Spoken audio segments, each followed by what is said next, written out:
What's happening, everyone? My name is Phil with PrecisionLED, and today we have an install on a 40-inch LED dual row light bar that we'll be putting on this 2014 5th gen Toyota 4Runner. Now we're using a Gobi stealth rack for this installation, and that means we have a rack with the optional center bar delete as well as the LED mounts that come from Gobi directly. This is a pretty standard installation. We're using an automotive relay with the wiring harness that connects to your 12-volt battery and an OEM style Toyota switch that will go on the interior for a clean installation. Now, this install is almost universal for any truck or really any light bar installation, so it should be compatible with your vehicle minus some of the LED bar mounting specifics, but everything else should be good. The LED light bar comes with its own mounting screws that attach to the mounting brackets from Gobi, so that's pretty easy. And we have, and we'll show you all the custom wiring that we intend to do for the light switch as well as connecting to that wiring harness. So let's get started.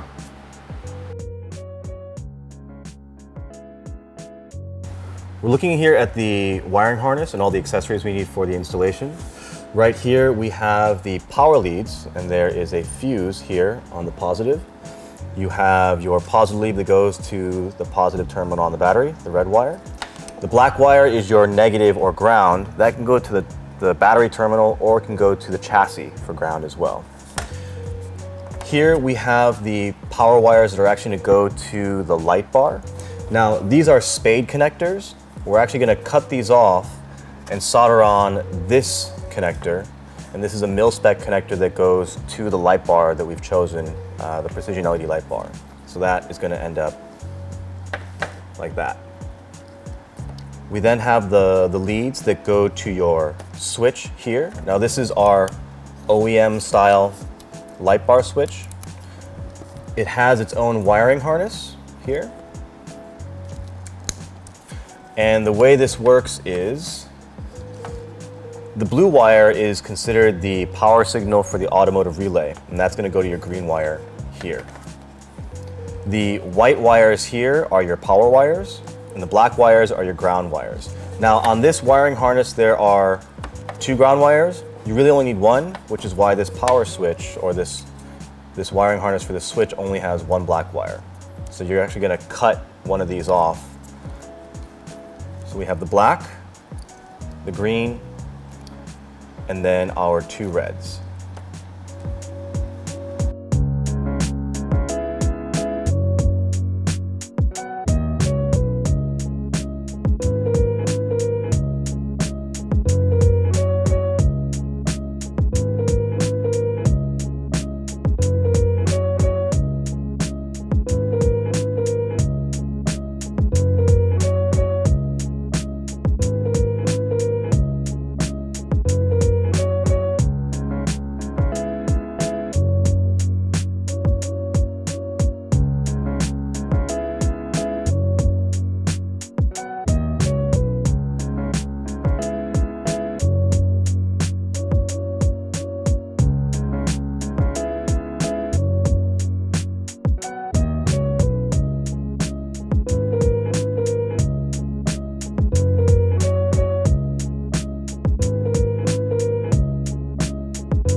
looking now at the battery terminal, and we're looking at the positive and negative lead coming from the wiring harness. Now, the best way to do this is, for a clean install, is to have these wires actually go underneath the relay and fuse box here. We're gonna feed the wires through like that, so the fuse, or this automotive relay, can rest on the side here, out of the way, with just enough to get to your positive terminal and your negative terminal here. So we'll take the cover off here. This is a 12mm bolt. We'll do the negative lead first. And just so you know, I did take out the fuse already, just so that when we do connect power here, we're not short-circuiting anything down here with open wires.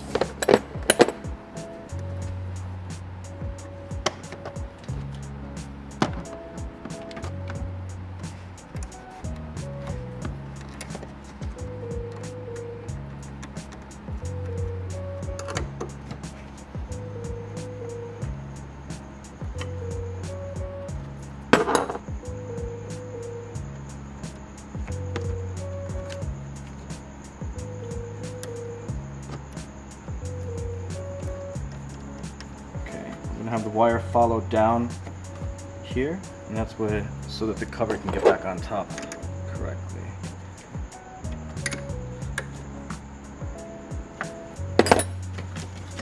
There we go. Now at the end of the install, don't forget, you gotta put this fuse back in.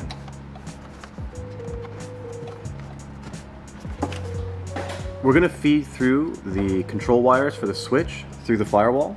And to do that, we've actually taken, if you recall, this grommet off of the hole on the firewall down there. And you could really just use a coat hanger. I have a small file. We're going to tape it together, and then you're going to push this entire thing through, which gives you enough material on the other side to pull it through from underneath the driver's side steering wheel. All right.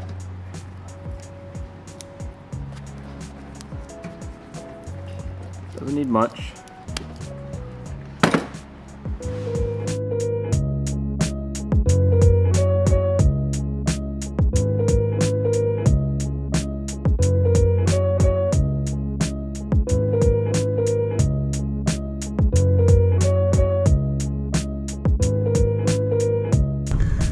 All right, we're gonna take the tape off of here so we can release this little file we were using to poke in through the firewall.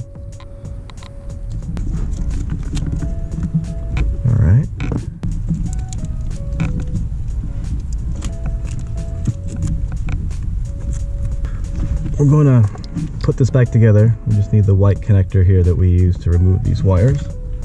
There we go. Just to make sure we put it on correctly, it's going to go on like this.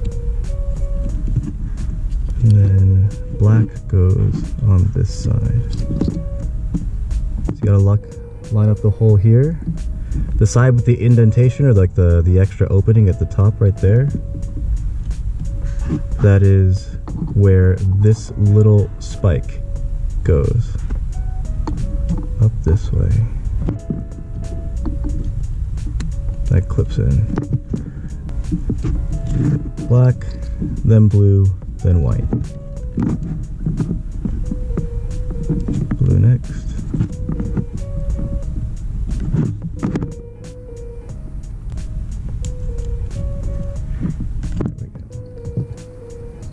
And this will connect together. And since we've made all our connections here, this is what will connect to our switch up here on the Toyota. So we'll show you how to remove the empty panel and put in our Toyota switch. We're going to show you now how to put the switch in and connect your wiring harness at this point. You can actually pull this entire panel down like this, and from the top here you can release that, and you're inserting your new switch, letters facing up. Just push that one in, and then we're going to feed our wires up from the bottom.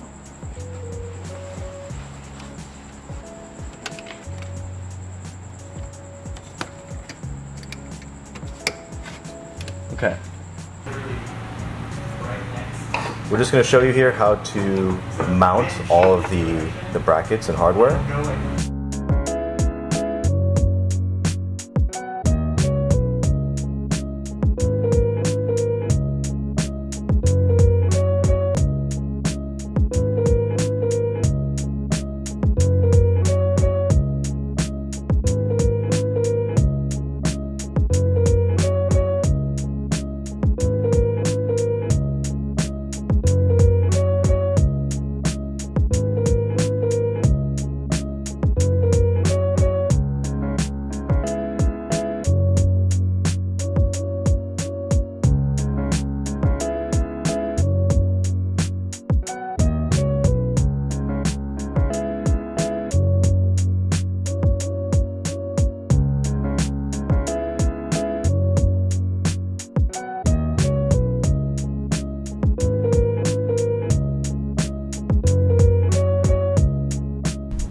We have to make some corrections to the wiring that we had explained earlier.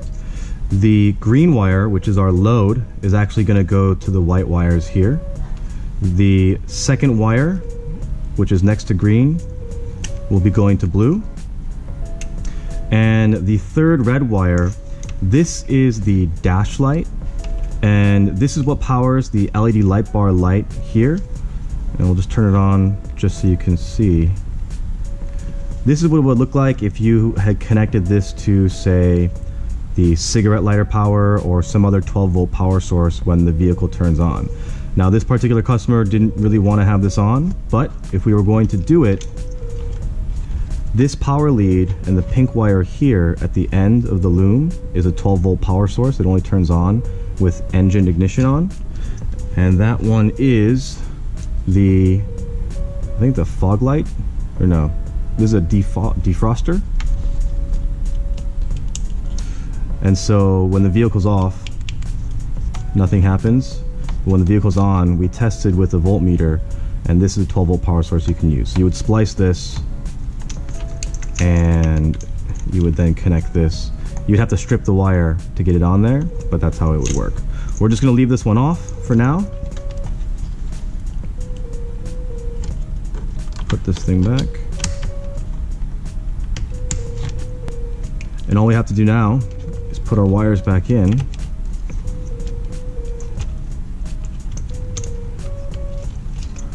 Pop this cover on. As you can see, the lights are working up there. And now what we need to do is run our power wire for the light bar up the 8-pillar channel and tidy up our wiring. What we're doing now is feeding the power wire for the LED light bar through the engine compartment, up the A-pillar to our connector here, and then tidying up behind the wind deflector. So we're going to start here. We need to remove this portion right here. So we're going to come up and then slide this piece down and out. And that releases. We need to remove a single push lock tab there, and that just gives us some extra wiggle room for our wiring harness. And then we take our wire, you have a friend help you, feed it underneath and coming through. Alright, now before we set this into the A-pillar here, we're going to clean it up just a little bit with some degreaser and a rag. Okay. Alright, first thing we'll do is connect up here. Now, the section we spliced here, we're actually going to leave and tidy up this portion of wiring, and we'll start pushing in the wire into the spacing in the A-pillar here, coming all the way down. It actually fits in really nicely and doesn't come out.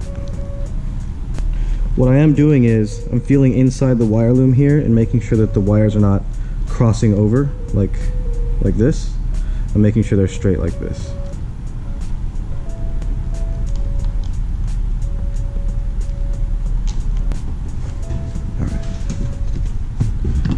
put our piece back on. Has to slide up from the bottom.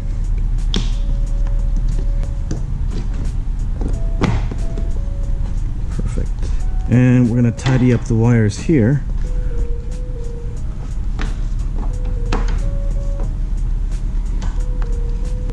And we're gonna zip tie to the top of the deflector. And if you'll notice, we're going from the outside, but I'm actually gonna zip it from the inside here.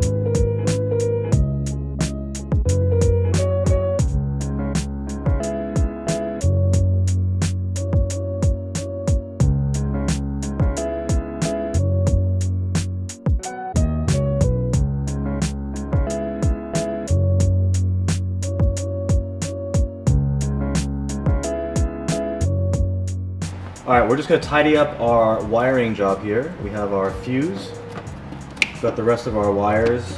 I'm actually just going to bundle them and zip tie them to this loom right here. This section of wire, just like that. Go through the hole on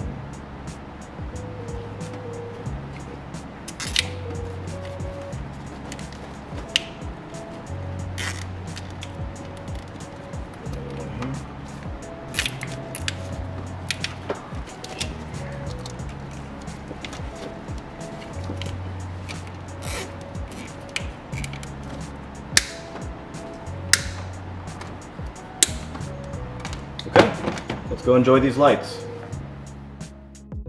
And that's the end of the installation. If you have any questions or concerns, please email us at help@precisionled.com, or you can reach us online and submit a support ticket at www.precisionled.com/contact. Now, like we said before, please like or subscribe if you enjoyed the video or enjoyed the process for what we do. It really does help us out when we make the next one, knowing that there's people out there watching the videos. Have a good one.